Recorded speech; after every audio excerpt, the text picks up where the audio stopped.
down. I was trying to help him get re-involved in sports, and just to watch him go through that, I saw how hard it was and how little support there was for him. People who are in a wheelchair or handicapped, we provide the sporting equipment for them and sort of the environment that allows them to participate in whatever sport that is. Once a year, skiers flock to Bodie Fest on Bodie's home turf in Cannon Mountain, New Hampshire, for a day of fundraising and a chance for kids to race the ski icon. It's really cool and really fast. These are my Super G skis. For those of you who watched the World Cup this year, that Super G run for me was the best I skied all year. It's also a chance to test out the latest equipment the foundation has helped develop. The program's really changed my life. I never thought that I'd be able to ski, but this program's really changed my opinion on adaptive sports. We build some of our ski equipment, and you give it to a kid who never had the chance to go up and experience what it is to ski down a giant mountain, and you watch how life-changing that can be for them. I think it's pretty incredible. That's Good for them, wonderful. right? Yeah. All right, so you want to learn more, so you can help as well? Of course you do. So go to cnn.com/impact. All right, so we are following all the latest developments out of Pakistan. There's breaking news. At least 130 people are dead, most of them students, after the Taliban stormed a school. And also more fallout for Sony as it tries to fight back against a massive cyber attack. It's now trying to stop media outlets from reporting on this. Should CNN be reporting on it? We'll debate that. And we're going to talk about achieving peace through the eyes of the young. We have the King Cabinet weigh in on race in America. Now, we're going to do something a little different. We're going to talk about classes. You're going to get to see what you're teaching them and what they can teach us.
leaked what is purported to be the death scene from that, controversial, at least as far as North Korea is considering, that film, The Interview, that comedy with Seth Rogen and James Franco.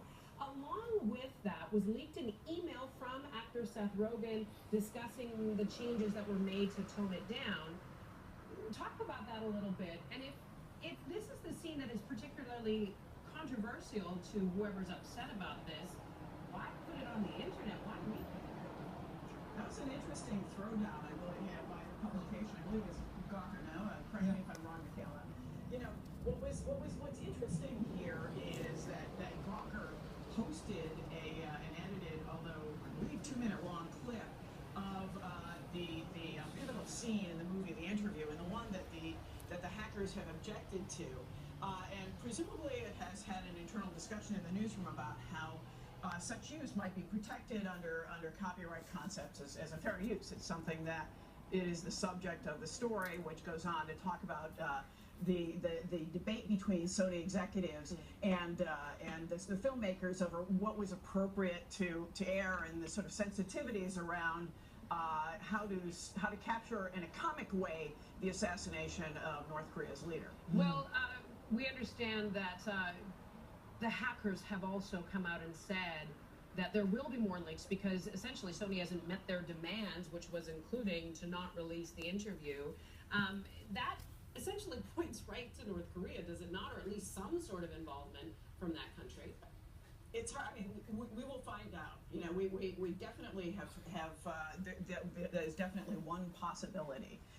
There's one thing I wanted to say too, is that Sony has been talking about the importance of releasing this film and not being cowed. That the studio has a right to free expression under First Amendment concepts. So I find it interesting that now the same studio is serving journalists who are reporting on this devastating hack and trying to curb our free expression rights here. Well, Ripley, I want to bring you in. We know that the Sony chief in Japan took an unprecedented step and intervened in the business of a Hollywood studio a few months ago. Give us the latest on that and what you're hearing also on the ground there.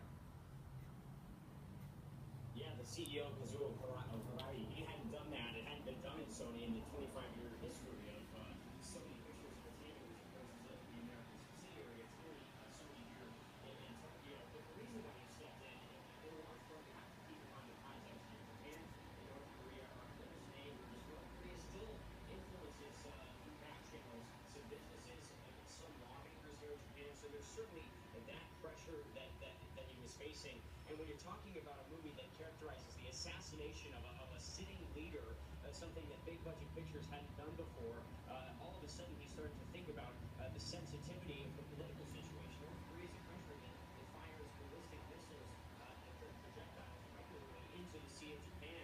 And also these two countries are in the middle of some pretty sensitive talks right now. Trying to normalize their relations over them. So this is a real geopolitical mess that Sony has found itself driving their way.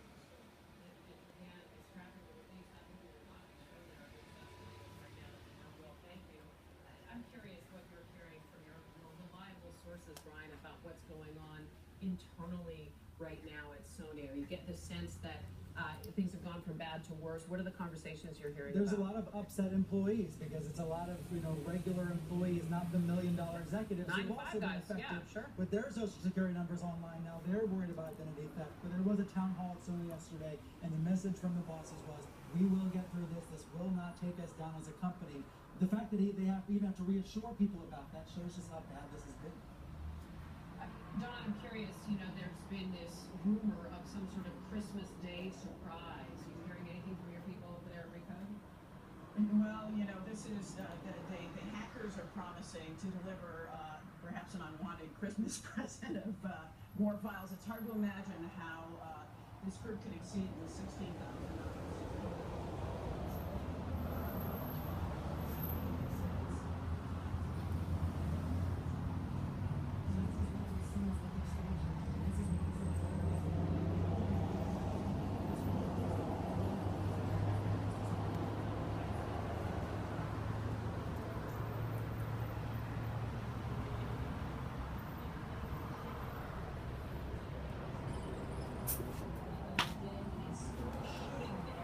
Most of them students. The standoff is over and police say all of the terrorists are dead. We'll also take a look at what it will take to achieve peace through the eyes of kids, their perspective on the war on terror, and what it will take to end it. Stay tuned. Every mastermind needs a button that wreaks havoc. This is